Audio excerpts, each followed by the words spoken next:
Welcome, Rangers! Perhaps you're wondering where you are.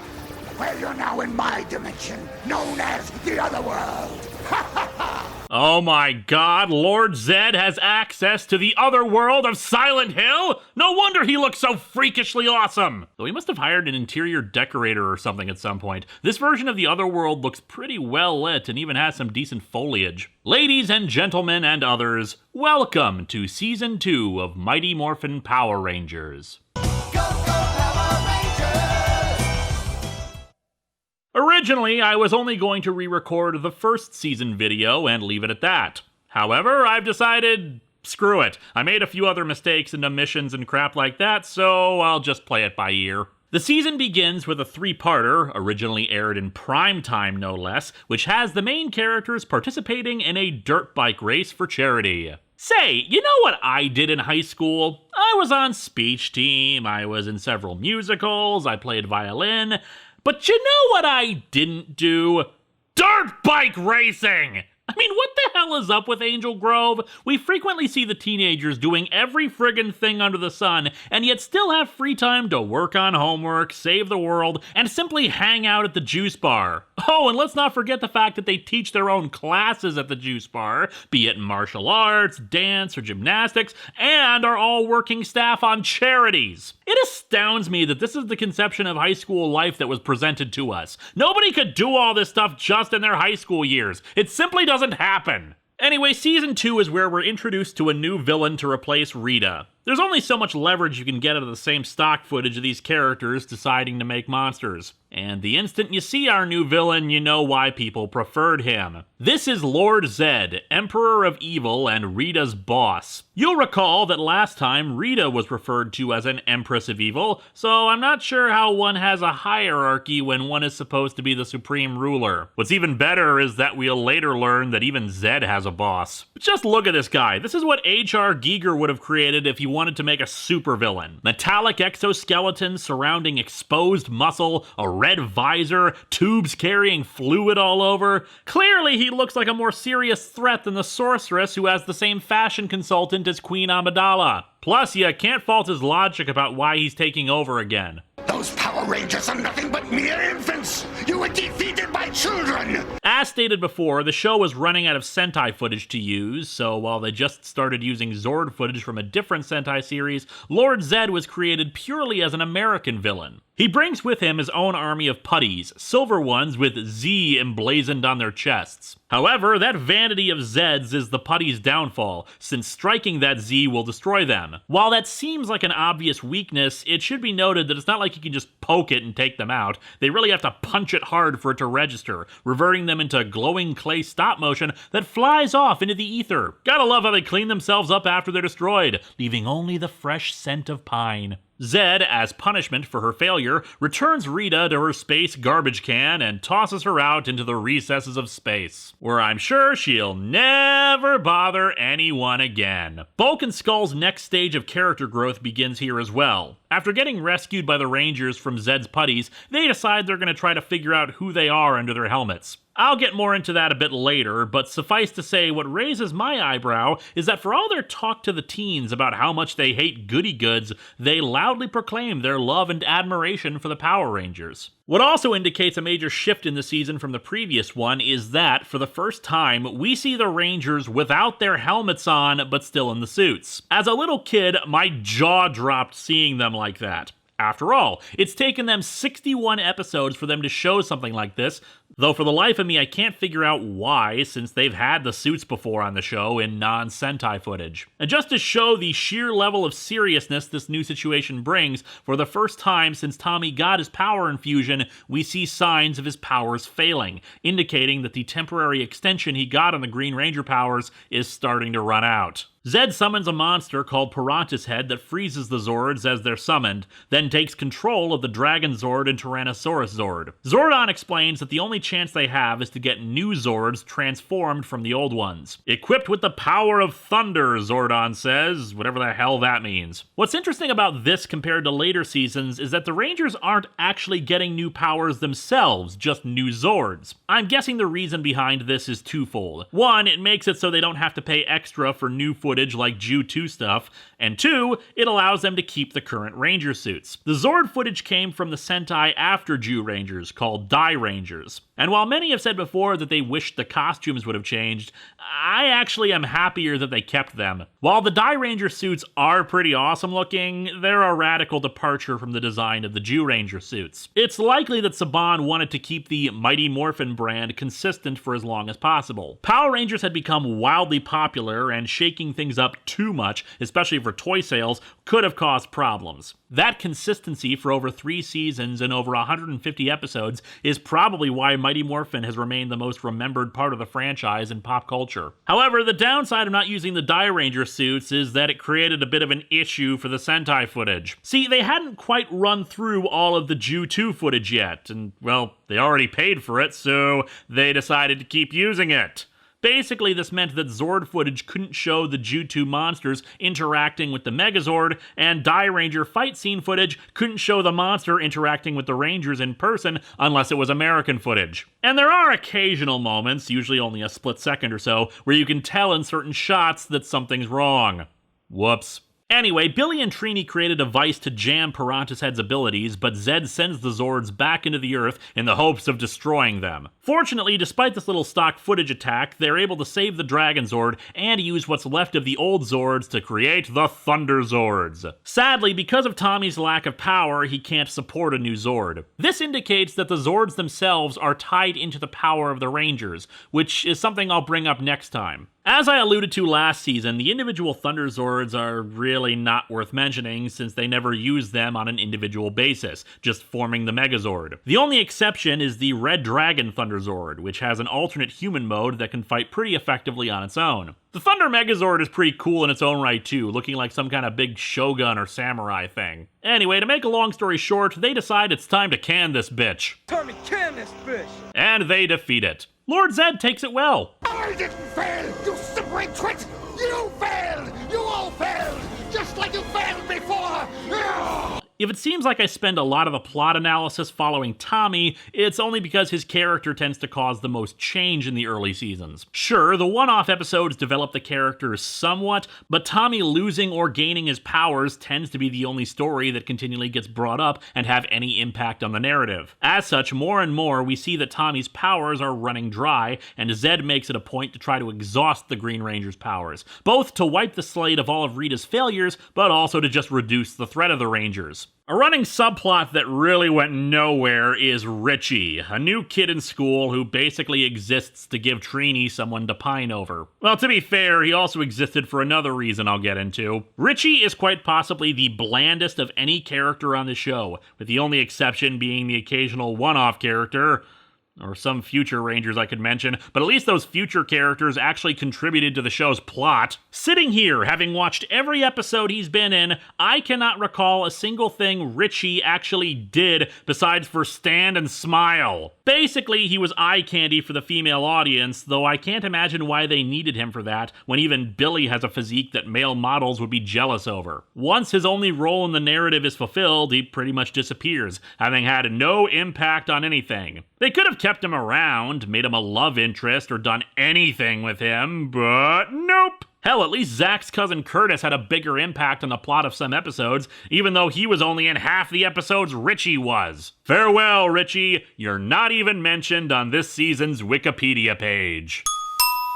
Back to the Tommy Oliver show featuring the Power Rangers, the subplot of his powers running out comes to a conclusion in Green No More, a two-parter where he finally loses them completely. Zed plans to drain what remains of the Green Ranger powers to fuel a crystal that will power his own gang of Dark Rangers. The Dark Rangers are actually a gang of 5 jackasses from the high school that even Bulk and Skull are afraid of. And this concept really ends up being a big letdown. Sure, in Season 1 we saw putties transformed into evil versions of the Rangers, but the promise of a group of Power Rangers equally as dangerous as the team wouldn't come to true fruition until Power Rangers in Space, but we'll get to that eventually. However, the point I would like to make with this concept is that Zed is thinking more strategically and being a bigger threat. While Rita's mutant rangers were simply putties with some more enhanced abilities, they were pretty easily dispatched. Taking the 5 teenagers with attitude concept and twisting it on its head shows that Zed was truly a match for the team. It's a pity that when you actually see these doofuses in their Dark Rangers costumes, it doesn't invoke horror like looking into a dark mirror,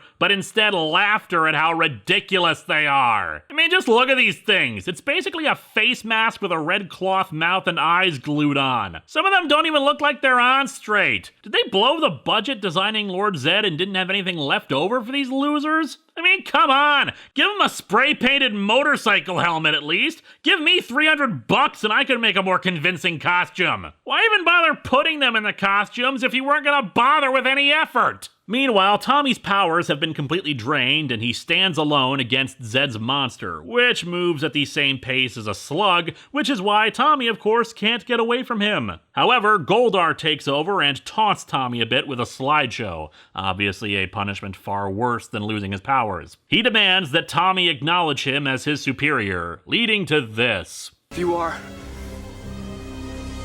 out of your mind!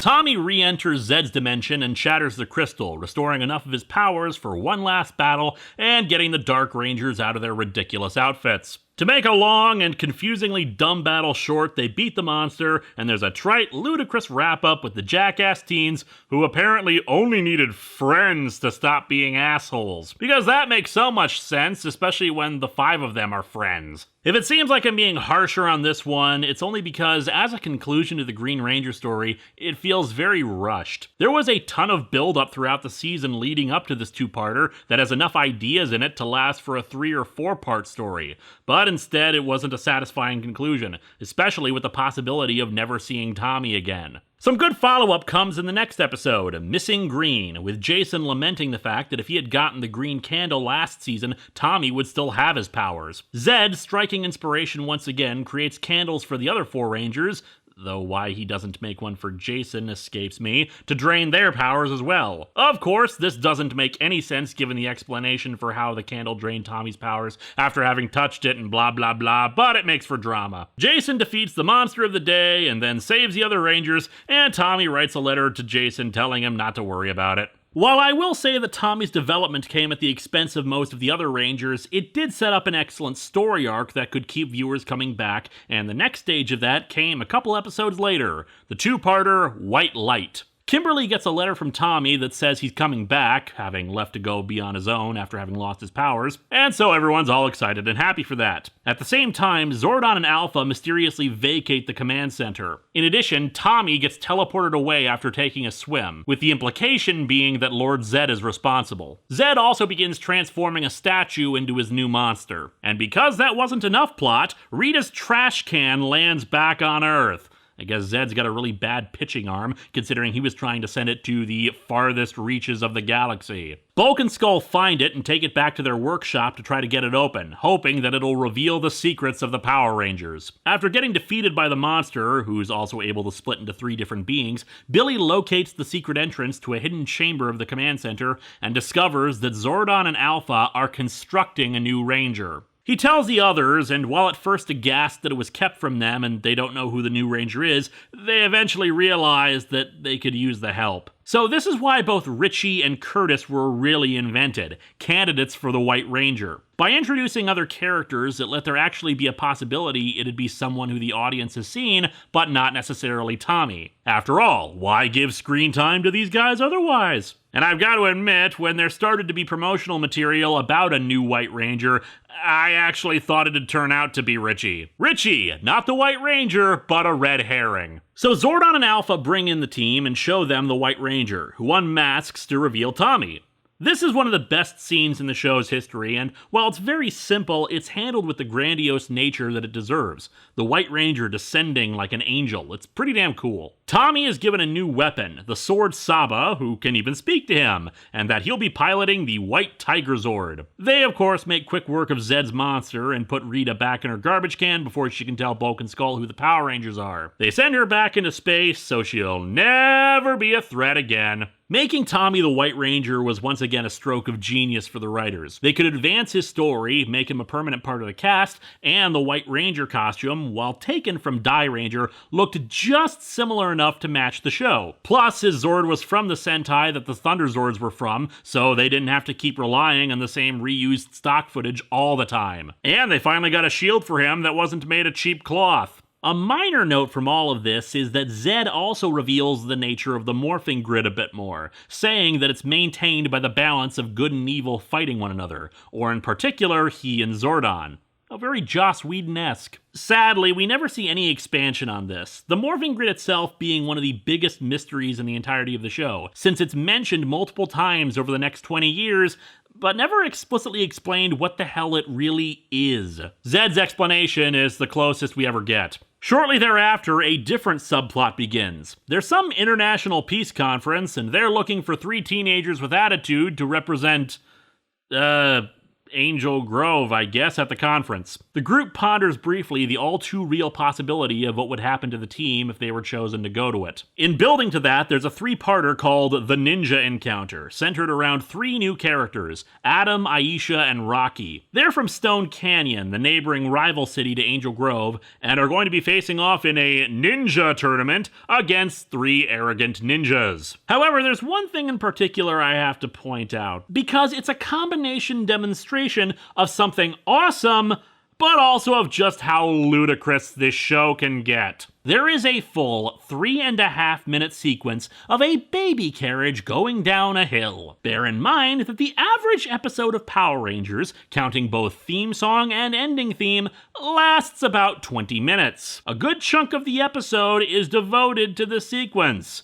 And it is one of the most absurd things ever to happen on the show. And yes, that counts the rad bug. First of all, this must be the biggest hill in the country because the stroller goes downhill during the entire 3-minute sequence. Secondly, I don't care how big this hill is, a stroller and the cheap wheels on one simply don't have enough mass or torque to go fast enough that these teens at the peak of physical health can't catch up to it. And even if it somehow did, it goes onto the grass. It would slow it down immensely. Speaking of the grass, my next point. The editing on this sequence is terrible. They don't even try to speed up the carriage footage to make it look like it's going faster than it is, making it even sillier that nobody can catch up to it. The people of Angel Grove are apparently the dumbest pack of nitwits ever to inhabit a town. People keep jumping out of the way of the carriage, even when everybody's screaming for them to stop the carriage. I could put my foot out in front of it and stop it. What are they afraid of? That the carriage will run them over? Plus, there's the fact that nobody seems willing to try and help except for a bunch of teenagers. Hell, an older couple doesn't even look up when people are jumping all around them. This and the dirt bike charity event at the beginning of the season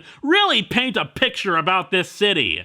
The teenagers are the only competent people living here. Let's face it, it's a very long time before we finally see a police officer in this town. The military never steps in to fight the monsters. It's expected that the Power Rangers will do it for them, and they're the only ones to help out with charity and general cleanup. My God, these people deserve to be destroyed by Zed. Oh, and just to top off the absurdity, they only finally reach the baby, who's about to go over a hilly cliff, by doing complicated flips that would more likely just slow them down as get them in close enough. However, there is in fact one good thing about this sequence. When it passes by Bulk and Skull, while Skull reacts with the same stupidity as the rest of the citizens of Angel Grove, Bulk takes one look at the stroller, realizes what's happening, and chases after it. He doesn't say he wants a reward. He doesn't say it to trick someone. He doesn't need to be guilted into it. He sees a child in danger,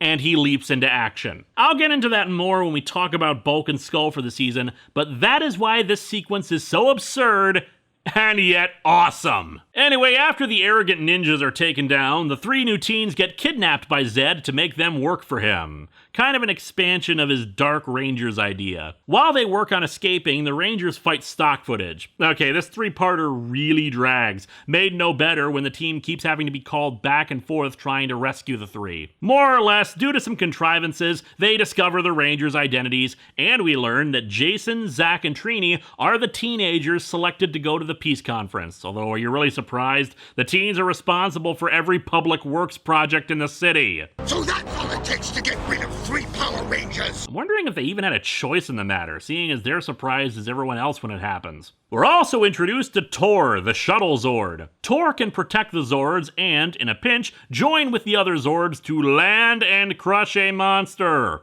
I'm dead serious here. Conversely, Zed reveals that he can sometimes one-up the Rangers with the introduction of Serpentera, a gigantic Zord that could devastate an entire planet when fully charged. Its primary weakness was that it apparently only runs on 3 AAA batteries, so its power runs out pretty quickly. In order to make sure that Zed doesn't strike with Serpentera while the three are at the peace conference, the Rangers travel to a deserted planet, because as it turns out, Zordon can send them to other planets, to retrieve the Sword of Light, an object that they can use to transfer the powers of the 3 Rangers to Adam, Aisha, and Rocky. Zed travels in Serpentera after them to make sure they can't transfer the powers, though one wonders why he doesn't just use Serpentera to annihilate the Earth in their absence. Still, Serpentera is given a strong introduction here just to show off its destructive power. The Rangers manage to get the sword just before Zed completely annihilates the planet. I'm just saying, sure, you can have your Death Stars or your Unicrons,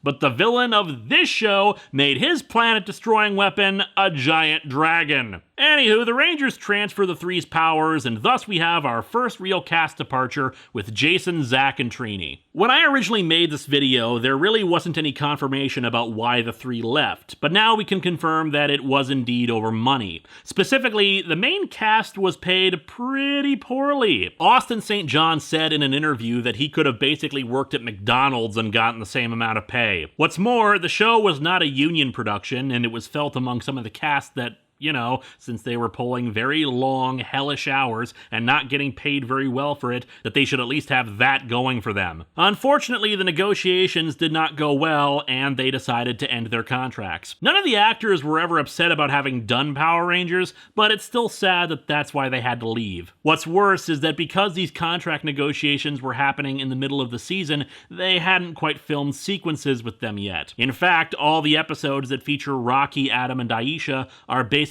stock footage of Jason, Trini, and Zach, and really bad dubbers. The three new teens, well, they pretty much filled the roles that they replaced. Don't get me wrong, they were good choices. Unlike the guest stars who would either be wooden or overact, these three were very convincing in their parts, though I kinda liked them better when they weren't Rangers. Knowing the identities of the others while still being helpful allowed them to really show their stuff and give credence to the idea that even ordinary people could achieve what the Rangers did. There were some cosmetic differences. For example, Adam wasn't exactly teaching hip-hop keto in his classes. Aisha fills in Trini's role of best friend to Kimberly, and well, that's it. Billy had developed enough that he didn't need technobabble explained anymore, and Rocky was there. He wasn't bad, I remind you, he was just there. And of course there was the episode where Rocky just wanted to have fun.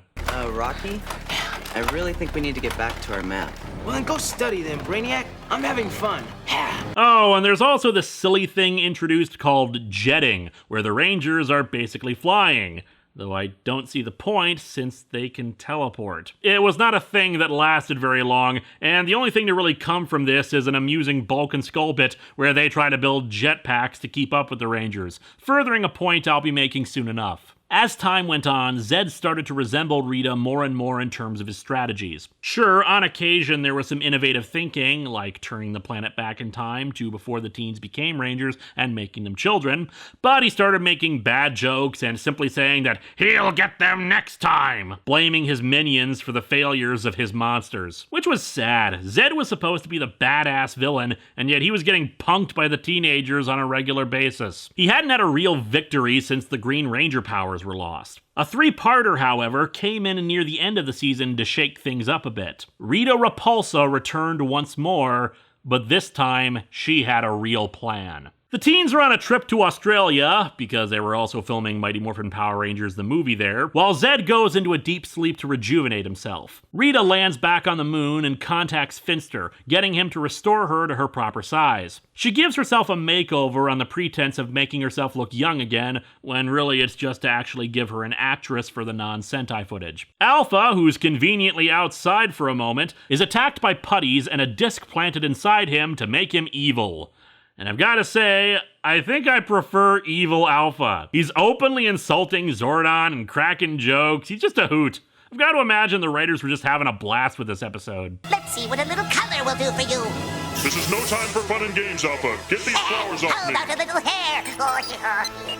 Obviously, you malfunctioned. Evil Alpha makes the Rangers teleport to an abandoned theater in Angel Grove, where for some reason their powers will be limited. I don't know, maybe it was built on an ancient Indian burial ground or something. The second phase of Rita's plan is a love potion that she puts into Zed's tubes, making him fall in love with her. Finster, in the meantime, recreates old monsters to send into the theater to attack the Rangers. While the Rangers try to find a way out of the theater, Rita and Zed prepare to get married, with a wedding ceremony quickly put together, much to Goldar's irritation. When the Rangers do finally escape from the theater, they fight some stock footage before Alpha teleports them right back in again. Most of the monsters go to attend the wedding, leaving two monsters who are easily defeated with the power of a net. Rita and Zed go off in Serpentera while Goldar leads the remaining monsters in a charge against the escaping Rangers and the command center. After freeing Alpha from his reprogramming, the Rangers bring out their Zords to fight an army of stock footage. This is really a disappointing fight, highlighting the problem of not having the Zord suits.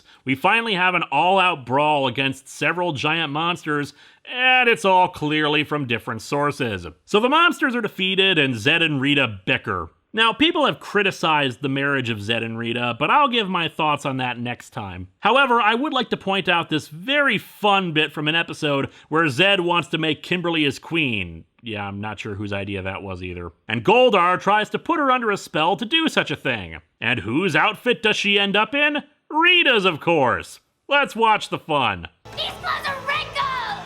I deserve better! You're lying. What are you looking at? You should be kneeling to me! So, yeah, Zed's ideal mate is Rita. Huh. The marriage was done because of complaints the show had received from parents about how frightening Zed was to their children.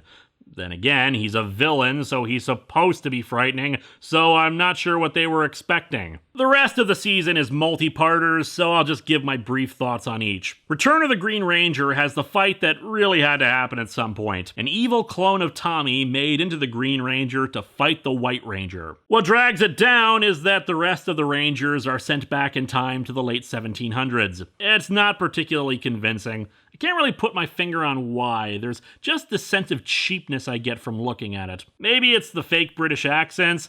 Maybe it's the Spirit Halloween costume mask for the monster.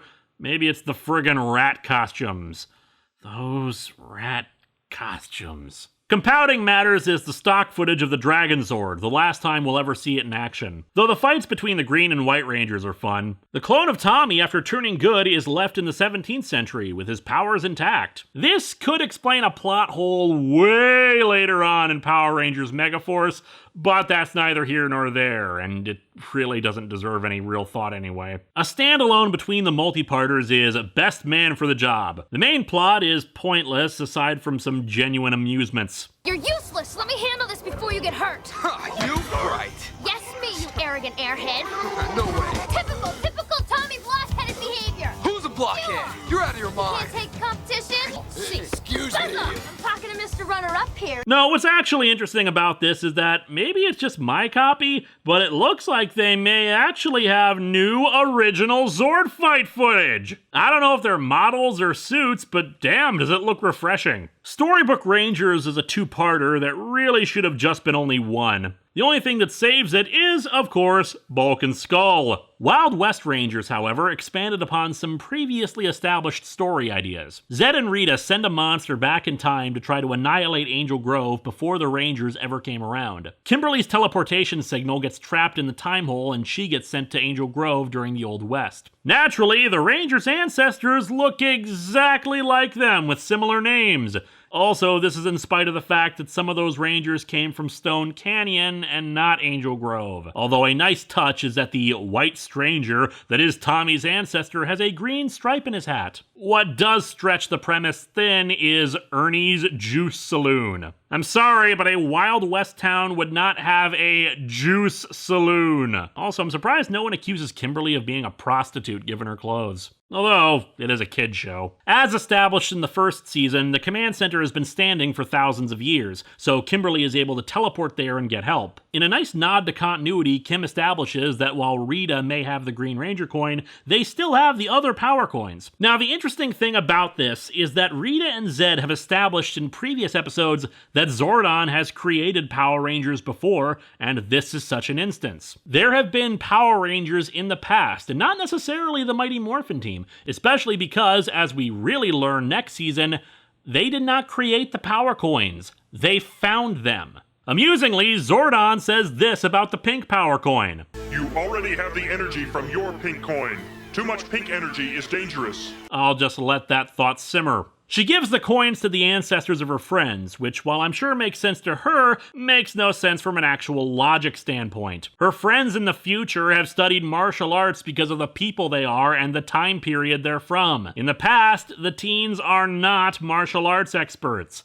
And also, the teenagers' great-great-grandparents were Power Rangers too? What? So yeah, they defeat the baddies, history is flushed down the toilet, and Kim goes back to the future. It's a fun two-parter, even though the space-time continuum just got repeatedly kicked in the groin. The season, however, does not end on a high note. Instead, it's a standalone filler episode where a statue of Billy, made by Billy Love Interest number 17, gets turned into an evil copy. Subsequently, this is like the 5th or 6th time we've had an evil Billy, usually through mind control. And it's like the 80th time that one of the team has acted strangely, and yet the Rangers don't immediately seize upon the idea of, say, maybe this is part of Rita and Zed's plan. The episode frankly feels like it's from earlier in the show and really not worthy of ending out the season. Even season 1 ended on something resembling a subplot, Angela and Zach going on a date. Hell, it's a favorite of mine since Zach was my favorite of the originals,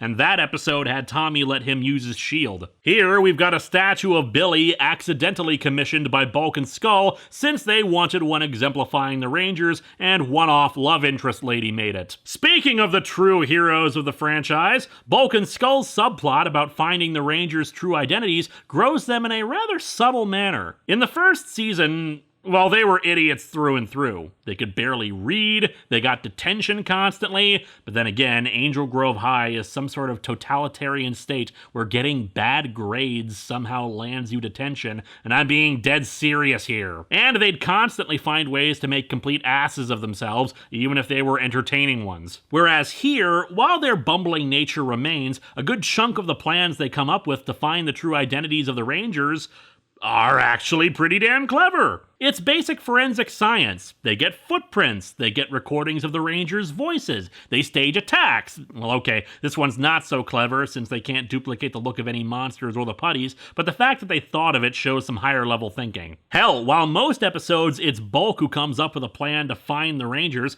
there's one episode where Skull has actually done research and correlated the data to figure out who would be a Ranger. Mind you, this leads them to the incorrect conclusion of Ernie being a Ranger, but it shows them going above and beyond the call of duty and what was expected of the character's intelligence to solve the mystery. It shows that the two aren't just one big punchline about how being a bully is wrong. The truth is that the two are competent at what they do when they're actually driven to achieve their goals. In fact, some of the time, the reasons their plans fail isn't because the plans are bad, but because the Rangers screw them over. For example, in the aforementioned footprint episode, they managed to get a cement cast of the footprints, but the Rangers make everyone in the juice bar go out onto the dance floor, and a smack by Skull makes Bulk drop the cement block, shattering it. There's also an instance where they found a videotape that was a recording while the Rangers fought in the park, capturing their morphing as well, and while they stupidly don't watch the tape themselves first, the plan is foiled because the Rangers,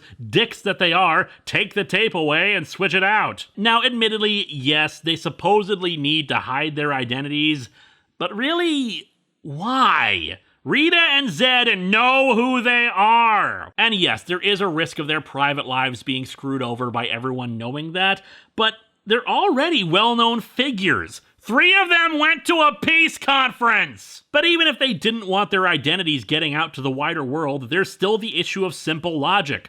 Bulk and Skull spend pretty much a year on this, and they get really damn close a few times. Eventually, they're gonna find out, whether you like it or not. In some of those cases, they just happened to luck out that they were there when they were going to present their evidence. Otherwise, they would be screwed. In fact, the only reason their determination doesn't eventually get their identities outed is because next season, the two decide to stop trying to find out their identities. Really, they could just reveal to the two who they really are and get them to stop. Now, wouldn't that have been an interesting twist? Instead of them having to figure out who the Rangers are, they instead have to cover for the Rangers, be their secret ally, and take the fall for them. That would present some interesting story opportunities, like the two becoming resentful of the Rangers who get all the success and fame while they have to clean up their messes. Hell, take it a step further with their character development and make the two realize what jerks they've been, that for all their bullying behavior, they've accomplished nothing with their lives, while the goody-goods that they've always insulted ended up becoming superheroes. But still, for what did happen with the two, we got to see some different sides to Bulk and Skull here. Last time I talked about their true nature shining through, that for all the selfish behavior that the two display, they do in fact have aspirations of being good guys. In this season, we see that taken a step further, and 2 incidents that really made me love these characters. The first was the part I mentioned from that idiotic chase scene for the baby, also them taking care of the baby later due to plot contrivances. The second, well, let me tell you something. Countdown to Destruction is considered by many to be Bulk and Skull's finest moment, but there is a very close second for me that no one ever seems to bring up. In the episode, When is a Ranger Not a Ranger, a monster scrambles the memories of the team. Bulk and Skull, during a stakeout in a field, spot the teens teleporting in and morphing, learning their true identities. You can just see the wheels turning in their heads as they realize they've been played all this time. After the monster finishes erasing the Rangers' memories, the two spot prisms that the team plan to use to restore their memories. And for the first time in 2 years and 91 episodes, Bulk and Skull don't run away from a monster, but stand up and face it head on. Not so fast, buckaroo. What? Who said that? Who are you? Don't force me to destroy your minds as well. Draw! You yellow-bellied skunk. Of course, with a monster that screws with memories, they of course forget who the Power Rangers are, but it was the comic relief duo that saved the day. After all, it's one thing to be brave when you've got powers, good looks, and the uncanny ability to do 15 things at once and be loved by all. But it's an entirely different matter to be the underdog, not the smartest or best in shape, and still stand up to evil. Hot damn, these two rock. While the Trini and Richie subplot went nowhere, Tommy and Kimberly moved closer together and cemented the fact that they were in a relationship. We'd see them frequently going on dates, exercising together, and buying gifts for each other. They really had good chemistry, and I'd like to think that they ended up together, despite some stuff we're going to be seeing in later seasons. Zed had a very different approach to combating the Rangers, and I don't just mean the stronger monsters. Zed is continually trying to pull the Rangers apart. Mind control, manipulation to pit them against each other, or at the very least, trying to drain them of their powers. Later, some of his plans revolving around creating his own team of evil Rangers to fight off the team, though that would of course go pretty much unfulfilled, sadly. As time went on, the plans became less elaborate, but still menacing at times. The addition of Serpentera to his arsenal guaranteed a permanent lingering threat, but its lack of power in its energy banks gave it a keen Achilles heel. While Rita's monsters were crafted, Zed's monster style matched his overall strategy when dealing with the Rangers. He would pervert something good or innocent and turn it evil, also investing a personal stake in the Rangers if the transformed object was something that mattered to them. That meant that the Rangers would frequently worry about combating the monster without damaging the thing they cared about. The season also continued the idea of magic versus technology. Frequently, Billy's devices would be implemented in order to fight Zed's spells or the monster's abilities. I should have known. Science and monsters don't mix.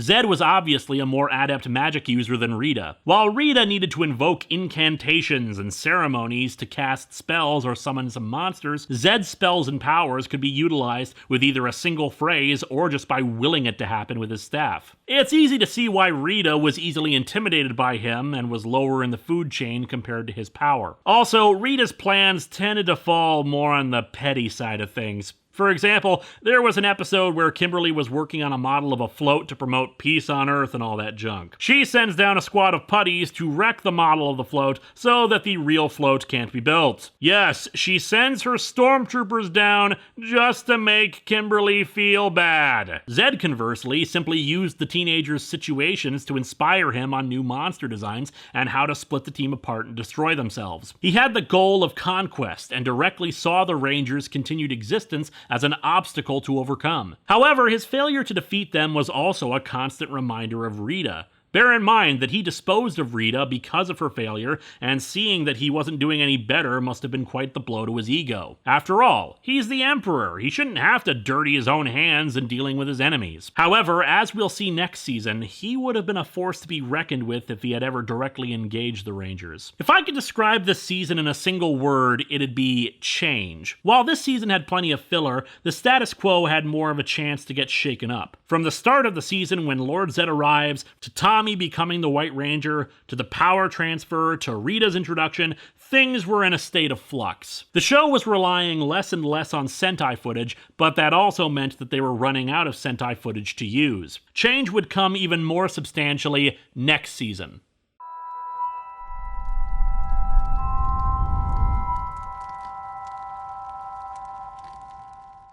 Meet me in the hallway after school. We have what you've been looking for. I found that in my locker. Do you know what this means? Somebody knows the combination to your locker.